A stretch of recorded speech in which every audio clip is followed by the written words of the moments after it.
السلام عليكم أعزائي ومرحبا بكم من جديد في قناتي وقناتكم كوسينة كون حنان.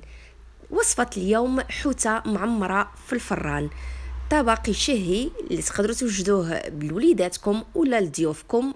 طبق يحمر الوجه، يجي لذيذ بزاف، يستحق التجربة. Hola a todos y a todas y bienvenida a mi canal Cocina con Hanan. Hoy voy a compartir con vosotros trucha rellena al horno.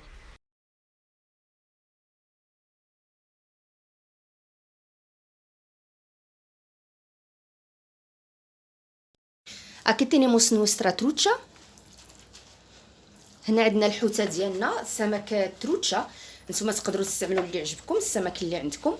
نشفوها بواحد البابيل، لا سيكاموس كونو بابيل.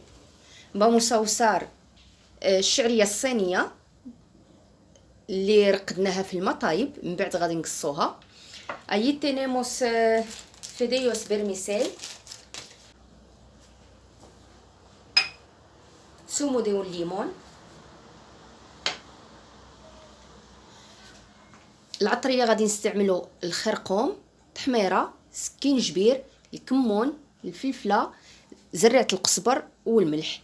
لاس اسبيسياس بيمنتون، خينخبري، كومينو، كركمه، سيمياس دي سيلانترو موليدو، pimienta negra y sal. El sal no hay que exagerar mucho porque como vamos a usar limón confitado y normalmente tiene mucha sal, pues hay que tener mucho cuidado. وغادي نستعملو الليم مصير، الزعتر، اوريغانو، سيبويا ياخو، الثوم والبصله. البصله غادي نحكوها، المعدنوس والقزبر، بيريخيلي سيلانترو فريسكوس، y langostinos pilados والكروفيت. هذه باش غادي نديرو الحشوه ديالنا للحوته اللي غادي نحشوها في الفران ان شاء الله. Ese es el relleno que vamos a usar para la trucha, para ponerla al horno. Vamos a acompañar nuestra trucha. غادي نرافقوا الحوته ديالنا ببعض الخضر اللي هنا كما راكم تشوفوا هنا معنا. عندنا البطاطا راها تتسلق. Tenemos aquí patatas que están cociendo para acompañar a la trucha y ya tenemos preparado calabacín y zanahoria. Hacemos unos cortes a la trucha. نفتحوا التروتشا من الفوق، من الظهر ديالها، باش نعمروها بالشرموله. من بعد ما قطرنا الشعريه الصينيه من الماء نقصوها. En el principio del vídeo ya habéis visto que hemos puesto agua caliente a los fideos vermicell para que se ablanden. Luego les escurrimos del agua y les cortamos. Rallamos la cebolla.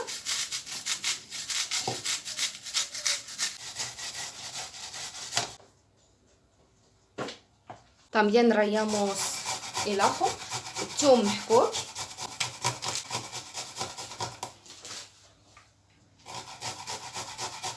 العطريه،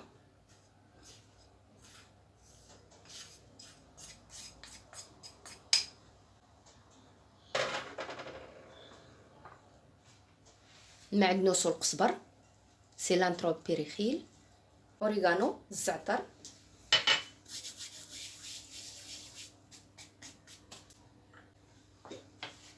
عصير الليم، سومو دي ليمون، aceite de oliva، زيت الزيتون.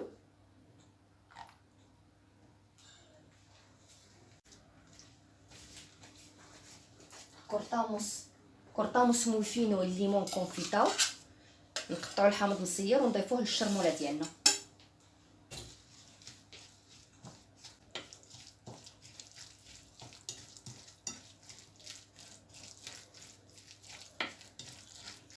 شوفوا اللون تاع الشرموله كيجي زين.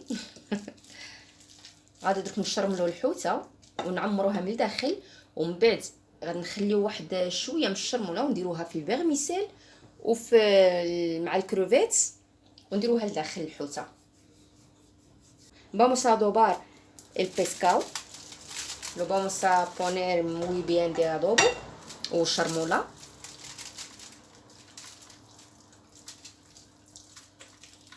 por fuera y por dentro.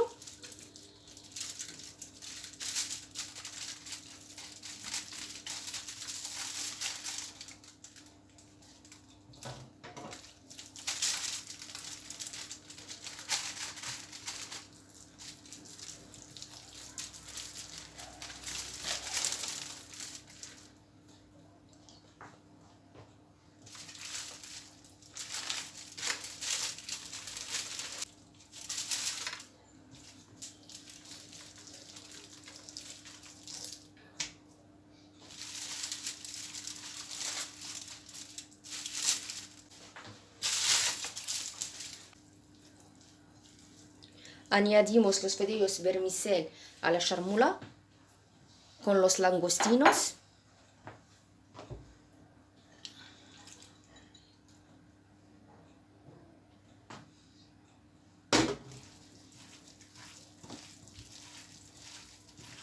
هنا من بعد ما ضفنا الفيرميسيل مع الكروفيت والشرموله اللي درنا غادي نعمرو بها الصوصه.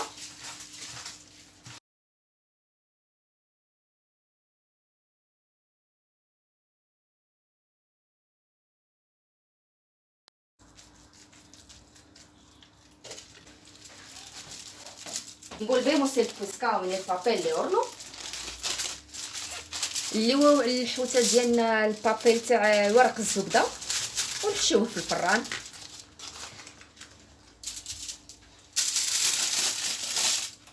من بعد درت عليه هنايا البابيل الومنيوم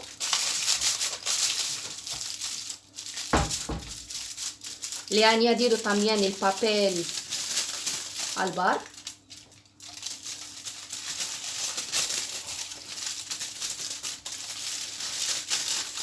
Para ponerlo en el horno. Cuando se cocine ya abrimos el papel para que se gratine por arriba, para que tenga un color muy rico.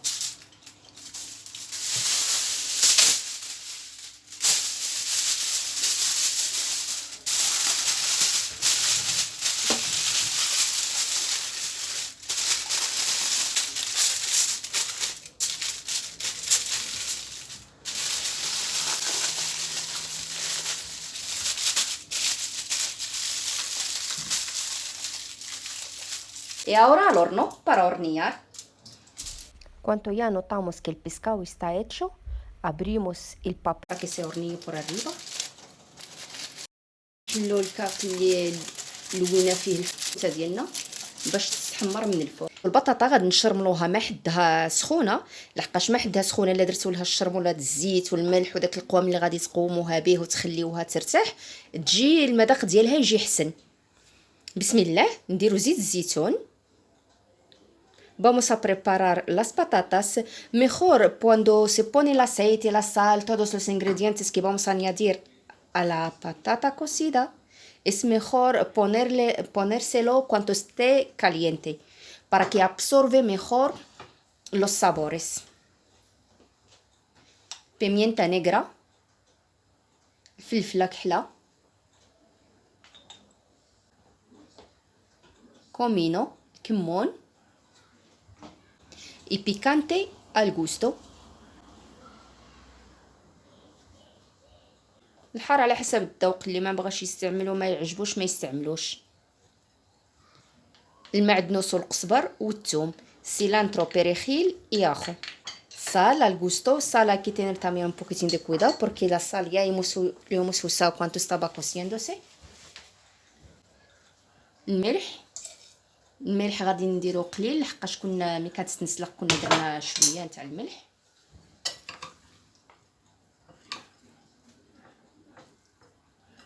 نخلطوها مزيان الى dejamos reposar.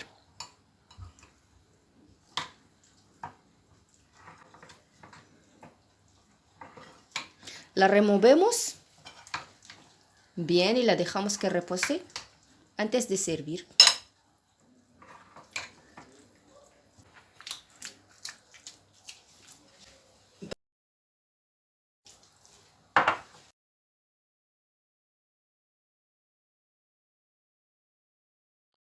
دوك غادي نسالطيو القرعه اللي قطعناها مكعبات، غادي نفوتوها في شويه تاع القليل من زيت الزيتون ولا الزيت النباتيه على حسب الرغبه، والزعتر والثوم بودغ. Vamos a saltear la calabacín que la hemos cortado en cuadritos. La vamos a saltear con un poco de aceite de oliva, orégano y ajo en polvo. Dejamos un poco que se caliente el aceite. نخليوه حتى تسخن عندنا الزيت. بسم الله.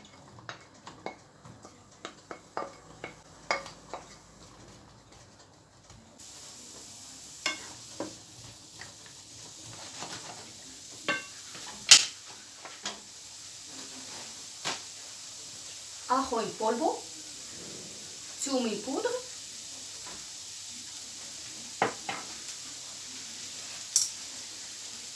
الزعتر، اوريغانو، إيصال، الملح، وغادي نضيف لها القليل من الزيت الحار. Voy a añadir unas gotitas de aceite picante. El aceite aquí yo la tengo con guindilla. Esto ya al gusto. Si no os gusta el picante, pues no hace falta añadirla. Y calabacín no hace falta tenerla mucho tiempo. Con entre 8 o 10 minutos ya es más que suficiente. القرعة هنايا تقريبا ما بين 8 ل 10 دقائق صافي، ما نزيدولهاش.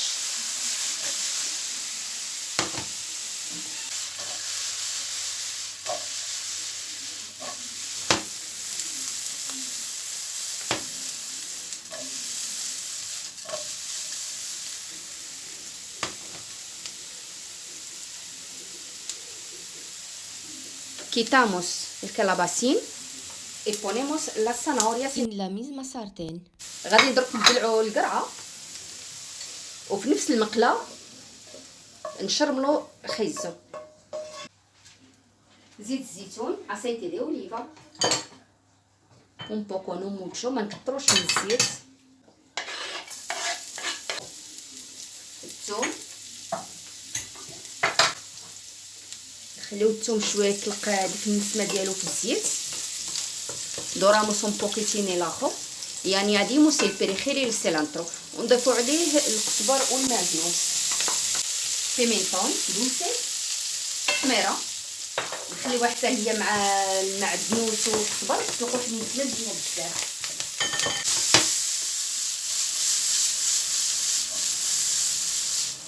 Y ya listo.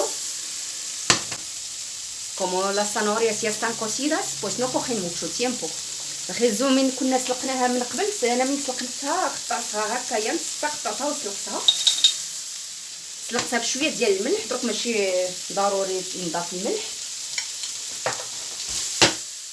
La zanahoria cuando le hemos puesto a cocer ya tenía un poquitín, ya le hemos puesto un poco de sal, por eso ahora no le hace falta.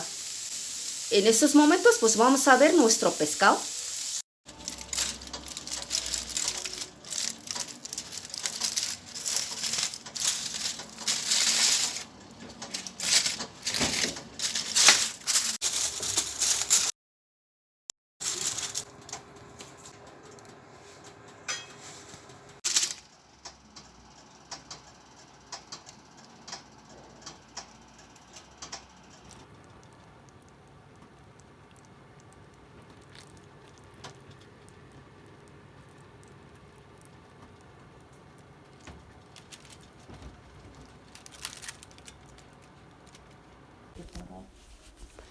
Y con el relleno que nos ha sobrado vamos a rellenar unos brewats como entrante al plato de pescado.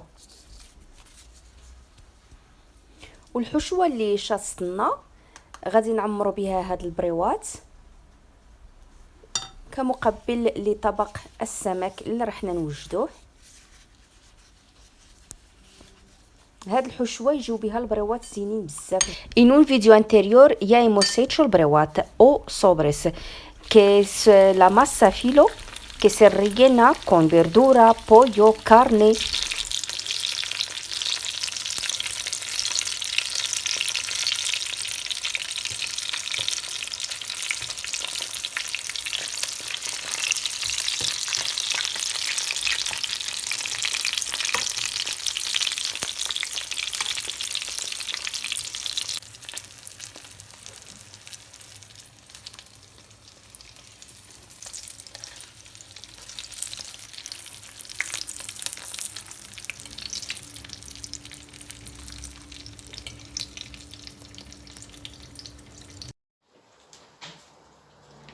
واخيرا للتزيين بطبيعه الحال يرجع للذوق لكل واحد. حنايا هنايا انا اختاريت ندير الورقه ديال الخس ونعمرها بالخيزو والقرعه، من بعد غادي نزينو بها الطبق ديالنا. Aquí las hojas de lechuga de cogollo vamos a llenarlas de las zanahorias y la calabacín. Claro, es por dar un poquitín de adorno al pescado, al plato para presentarle, para la presentación. Esto ya cada uno como quiere.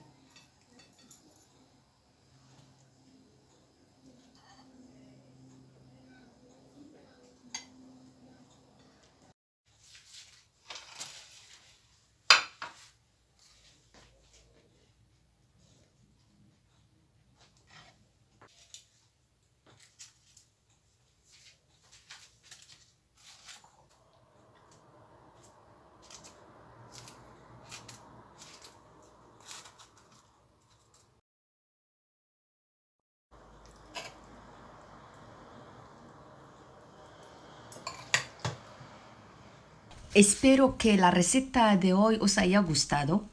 Por favor, no os olvidéis de dejarme un me gusta, compartir el vídeo con los amigos y familiares y en las redes sociales.